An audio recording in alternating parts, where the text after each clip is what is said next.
وآل محمد۔ عزیزان گرامی و بزرگان قدر، یہ ماہ ذوالحج ایک عظیم مہینہ ہم لوگوں سے رخصت ہو رہا ہے، جس کی بڑی ہی فضیلت تھی اور جس کی بڑی ہی برکت تھی۔ اب اس کے بعد جو ہمارے نئے سال کا نیا مہینہ ہوتا ہے، جس سے اسلامی سال کا آغاز ہوتا ہے، وہ مہینہ شروع ہونے والا ہے، جسے ہم ماہ محرم الحرام کے نام سے جانتے ہیں۔ یہ بھی ایک عظیم مہینہ ہے، محترم مہینہ ہے، لیکن اس عظیم مہینے میں قربانی حسین علیہ السلام واقع ہوئی، جس کے سبب ہم اس عظیم مہینے میں پورا مہینہ غمگین رہتے ہیں اور اپنے دنوں کو، اپنی شبوں کو غم امام حسین علیہ السلام میں، غم شہدائے کربلا علیہ السلام میں گزارتے ہیں۔ پیغمبر اسلام نے ارشاد فرمایا، حسین منی وانا من الحسین، حسین مجھ سے ہے اور میں حسین سے ہوں۔ یہ ایک عظیم جملہ پیغمبر اسلام کا کہ جو عظمت حسین علیہ السلام کو بیان کر رہا ہے، کہ پیغمبر اسلام ارشاد فرما رہے ہیں حسین مجھ سے ہے اور میں حسین سے ہوں۔ یہ ایک ظاہر سی بات ہے کہ ہر انسان جانتا ہے ایک نواسے کا وجود نانا سے ہوتا ہے، ایک بیٹے کا وجود باپ سے ہوتا ہے، تو اسی طرح سے حسین علیہ السلام کا وجود بھی پیغمبر اسلام سے ہے۔ لیکن اس کے بعد جو ارشاد فرماتے ہیں انا من الحسین، کہ میں حسین سے ہوں، تو یہ کس طرح سے کہ انا من الحسین، یعنی پیغمبر اسلام کا وجود حسین علیہ السلام سے باقی ہے۔ یہ پیغمبر اسلام نے امام حسین علیہ السلام کی فضیلت کو بیان کیا ہے کہ اگر آج اس دنیا میں پیغمبر اسلام کا نام باقی ہے تو وہ حسین علیہ السلام کی بدولت باقی ہے۔ اذان میں آج ہم اگر اشہد ان محمد رسول اللہ کہتے ہیں تو یہ صرف اور صرف قربانی حسین کا نتیجہ ہے کہ آج پوری دنیا میں جتنی بھی مساجد ہے وہاں اشہد ان محمد رسول اللہ کہا جا رہا ہے، تو وہ شہادت حسین علیہ السلام کی وجہ سے۔ اسی لیے پیغمبر اسلام نے کہا تھا انا من الحسین، کہ میرا وجود حسین علیہ السلام کی وجہ سے ہے، اس لیے کہ جب دین اسلام پر وقت پڑا ہے تو حسین علیہ السلام نے اپنی قربانی دے کر اس دین اسلام کو بچایا ہے، وَإِلَّا یہ دین اسلام تو رہتا لیکن پیغمبر کا نام باقی نہ رہتا، یہ اسلام منسوخ ہو جاتا، تبدیل ہو جاتا۔ جس طرح سے اور ادیان الہی بدلے جا چکے ہیں، آج عیسائی مذہب اس دنیا میں موجود ہے، یہودی مذہب اس دنیا میں موجود ہے، لیکن کیا وہ اپنی اصلی شکل پر موجود ہے؟ نہیں۔ اگر امام حسین علیہ السلام کی قربانی نہ ہوتی، امام حسین علیہ السلام اپنی قربانی نہ دیتے تو دین اسلام بھی موجود تو ہوتا لیکن صرف نام کے لیے موجود ہوتا۔ جس طرح سے عیسائیت موجود ہے، یہودیت موجود ہے، لیکن اسلام آج جو اپنی اصلی شکل پر موجود ہے، جو پیغمبر اسلام کا نام موجود ہے، وہ صرف اور صرف امام حسین علیہ السلام کی قربانی کی بدولت۔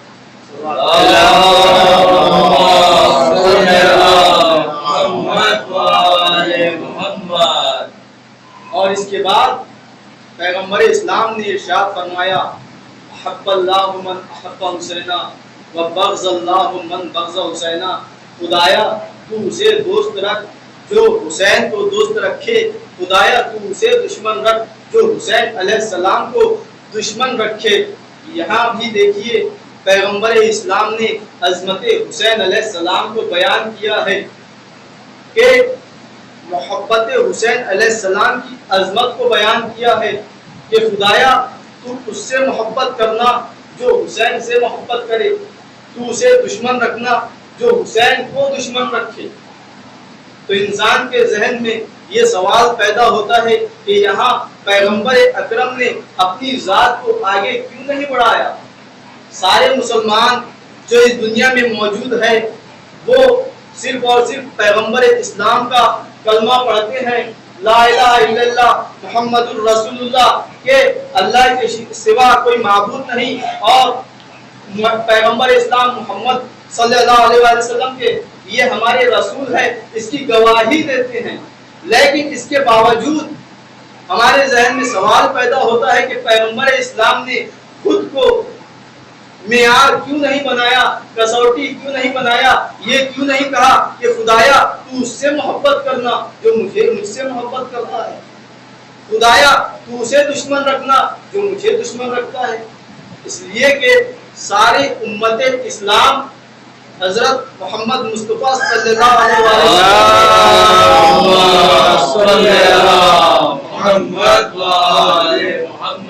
ماننے اور چاہنے والے ہیں۔ پیغمبر اسلام کو یہی کہنا چاہیے تھا۔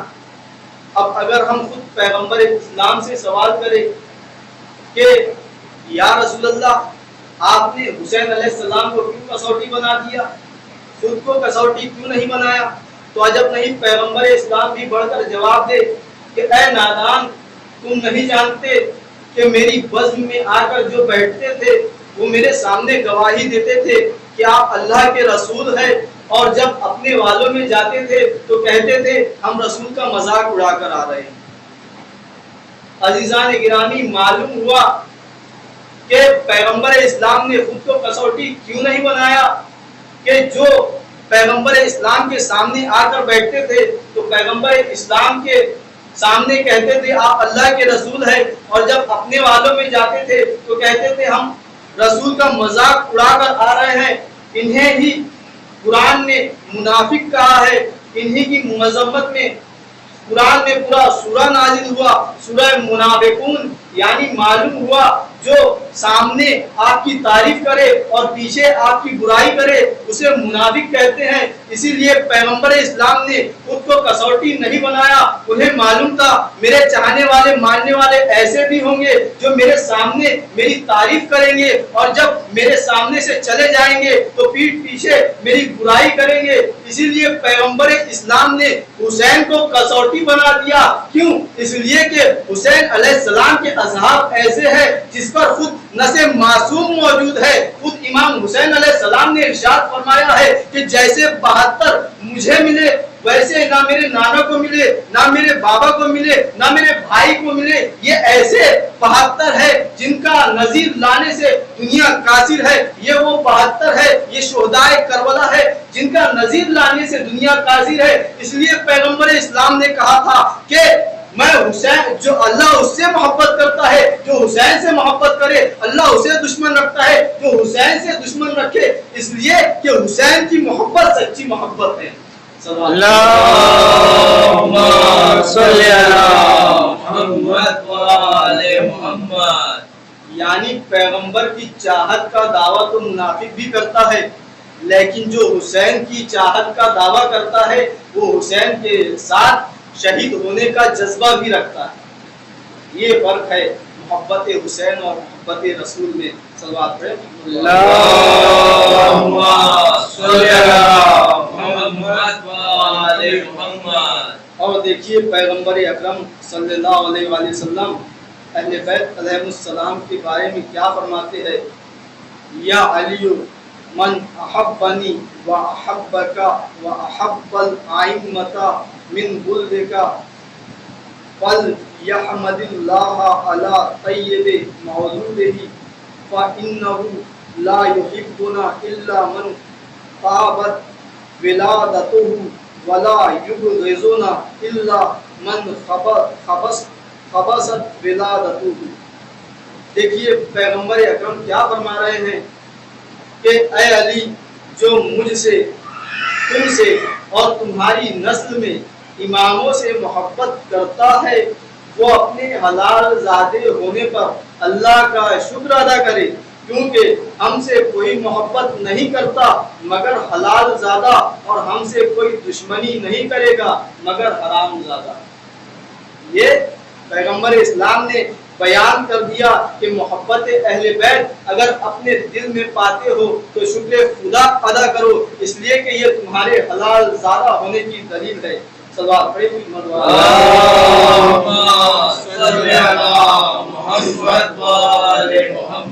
عزیزان گرامی، ایام اضحیٰ شروع ہو رہے ہیں اور ہر جگہ امام بارگاہیں آراستہ ہو رہی ہے اور مومنین اضحیٰ کے لیے آمادہ ہو رہے ہیں، اس لیے ہمیں بھی آمادہ ہونا ہے عزاداری کے لیے، اور ہم ایسے عزاداری برپا کریں جیسا برپا کرنے کا حق ہے۔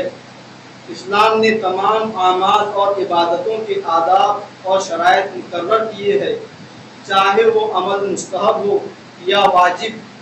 انہی میں سے ایک مستحب عمل عزاداری سید الشہداء علیہ السلام ہے، جس کا ثواب روایت میں بہت زیادہ بیان کیا گیا ہے، لہٰذا عزاداری کو بھی دیگر عبادتوں کی طرح اس کے خاص آداب کے ساتھ انجام دینے سے ثواب میں بھی اضافہ ہوتا ہے، اور عزاداری کی اہمیت اور منزلت بھی معلوم ہوتی ہے۔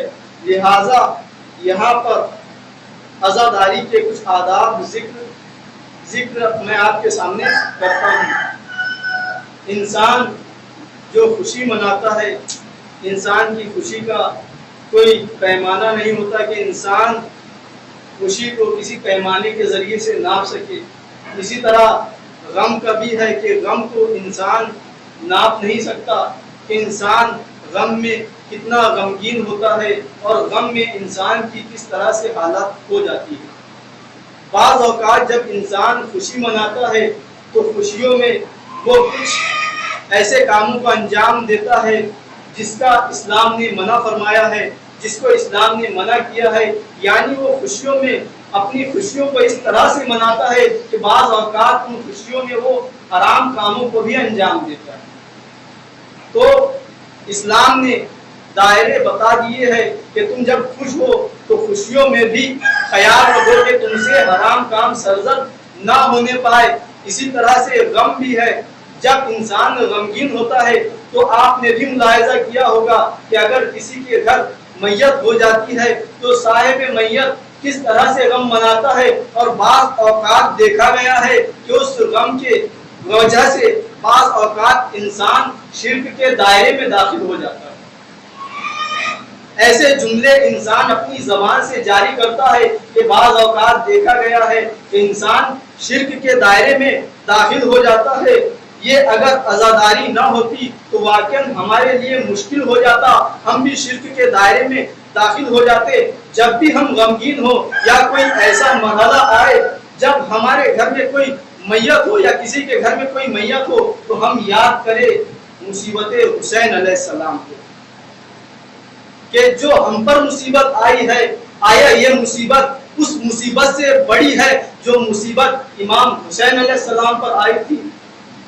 ایک جوان بیٹے کا رائے خدا میں دے دینا، اس سے بڑھ کر مصیبت کیا ہو سکتی ہے کہ امام حسین علیہ السلام کے سامنے ان کا جوان فرزند شہید ہو جا رہا ہے اور امام حسین علیہ السلام رضائے خدا پر اپنی رضا کا اظہار کر رہے ہیں۔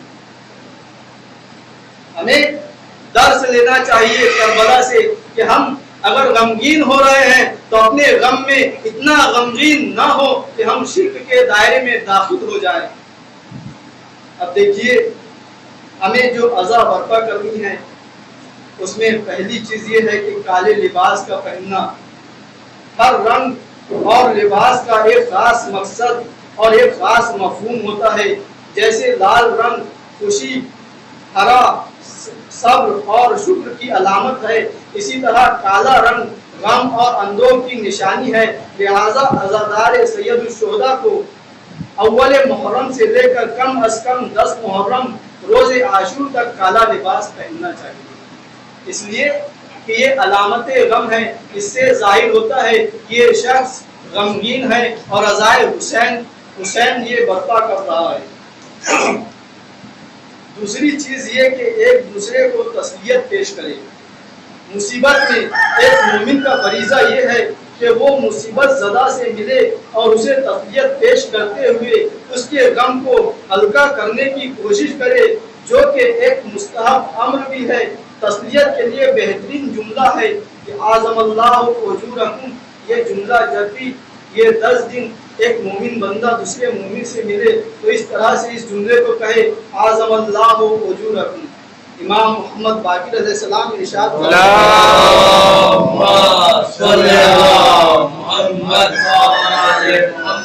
کہ جب ایک شیعہ دوسرے شیعہ سے ملے تو اسے اس جملے کو اپنی زبان پر جاری کرے، اعظم اللہ اجورنا بمصابنا بالحسین علیہ السلام وجعلنا ایاکم من طالبین بصالح ما ولیہ الامام المہدی من آل محمد علیہ السلام۔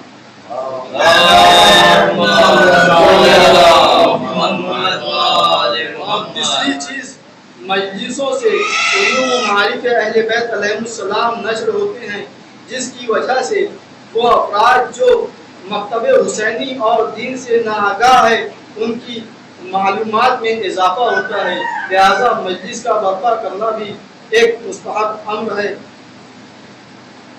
اور چوتھی چیز، دوسروں کو اپنی مجلس میں بلانا، عزاداری کے ذریعے سب کو محبت کا پیغام دیں تاکہ زیادہ سے زیادہ لوگ عزاداری سے قریب ہوں اور حسینی مشن سے آشنا ہو کر سیرت حسینی پر گامزن ہو سکے۔ پانچویں چیز ہے زیارت عاشورہ اور اعمال عاشورہ کا پڑھنا۔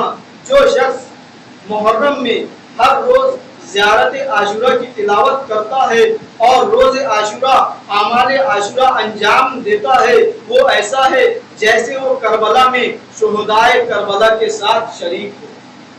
یہ اعمال بہت ہی بابرکت ہے، اسے انجام دینا چاہیے۔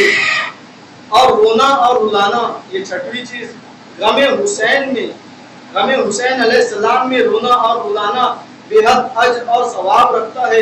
امام حسین علیہ السلام نے فرمایا، جو شخص ہماری مصیبت پر آنسو کا ایک قطرہ بہائے گا خداوند عالم اسے جنت نصیب فرمائے گا۔ ایک آنسو کی قیمت جنت ہے۔ امام حسین علیہ السلام نے فرمایا، جو ایک آنسو بہائے گا میرے غم میں اسے خداوند عالم جنت نصیب فرمائے گا۔ لہذا مومن کو آداب عزاداری کی رعایت کرنا چاہیے تاکہ ثواب کے ساتھ ساتھ مقصد حسین علیہ السلام سے آشنا بھی ہو سکے۔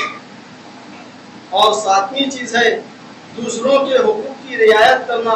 امام حسین علیہ السلام کے مقصدوں میں سے ایک مقصد یہ تھا کہ حقدار کا حق مارا نہ جائے، اور اسلام بھی ایک دوسرے کے حقوق کے سلسلے میں بہت زیادہ حساس ہے، لہذا ہر ممکن کوشش یہ ہو کہ کسی کا حق پامال نہ ہونے پائے۔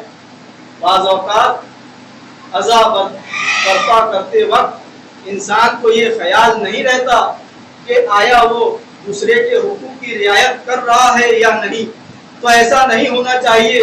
جب ہم عزا برپا کریں تو یہ اسلامی احکام بھی ہے کہ ہم دوسرے کے حقوق کی رعایت بھی کریں۔ لہذا غم حسین علیہ السلام میں ہم اپنے ہر کام میں بندوں کے حقوق کا خیال رکھیں اور اس بات کا لازمی خیال رہے کہ کسی کا حقوق پامال نہ ہونے پائے۔ اور آٹھویں چیز اور بہت اہم چیز ہے یہ کہ ہر کسی کی مجلس میں شریک ہونا، ہر کسی کی مجلس میں شریک ہونا، شرکت کرنا، جہاں بھی جس جگہ بھی مجلس حسین علیہ السلام برپا ہوتی ہے اس میں شریک ہوں۔ اس لیے مجلس حسین علیہ السلام کی بانی، مجلس حسین علیہ السلام کے بانی ہم اور آپ نہیں ہیں۔ ہم یہ سمجھتے ہیں کہ جس کے گھر میں یا جس کے عزا خانے میں مجلس ہو رہی ہے وہ اس مجلس کا بانی ہے۔ دراصل یہ ہم ذریعہ ہے مجلس کے برپا کرنے کا، لیکن جو اصل بانی ہے وہ ہم نہیں ہیں، بلکہ اصل بانی کون ہے؟ جناب زینب سلام اللہ علیہا۔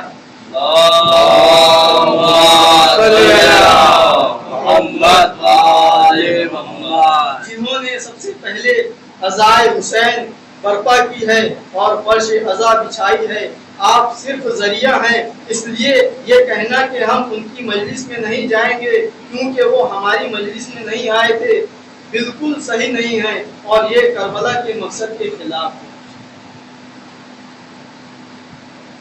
خوشیوں کو چھوڑ کر غم حسین علیہ السلام میں مصروف ہونا، محرم کا مہینہ اہل بیت علیہ السلام کا غم و اندوہ کا مہینہ ہے اور ہم ان کے چاہنے والے ہیں، لہذا کوشش یہی رہے کہ ساری خوشیاں محمد و آل محمد علیہ السلام کی خاطر ترک کرتے ہوئے غم حسین علیہ السلام میں اپنے زمانے کے امام کے ساتھ غم میں شریک ہوں۔ امام علی علیہ السلام فرماتے ہیں، خداوند عالم نے ہمارے لیے شیعہ کو ہماری مدد کے لیے انتخاب کیا ہے، جو کہ ہماری خوشی میں خوشحال اور غم میں غمگین ہوتے ہیں۔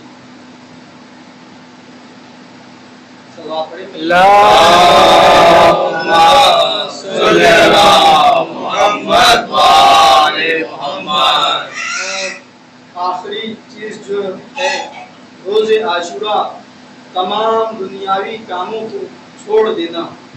امام جعفر صادق علیہ السلام فرماتے ہیں، جو شخص عاشورہ کے دن اپنے دنیاوی کاموں کو چھوڑ دے اور بنی امیہ جو عاشورہ کو خوشی کا دن مانتے تھے ان کے منحوس ارادوں کو کچل دے تو خدا بند متعال اس کی دنیا و آخرت کی تمام حاجتیں پورا کرے گا۔ تو عاشور کے دن ہمیں تمام دنیاوی کام چھوڑ کر صرف اور صرف غمگین رہنا ہے اور اہل بیت علیہ السلام کو خدمت میں پرسہ پیش کرنا ہے۔ وصلی علی محمد و آلہ الطیبین الطاہرین المعصومین۔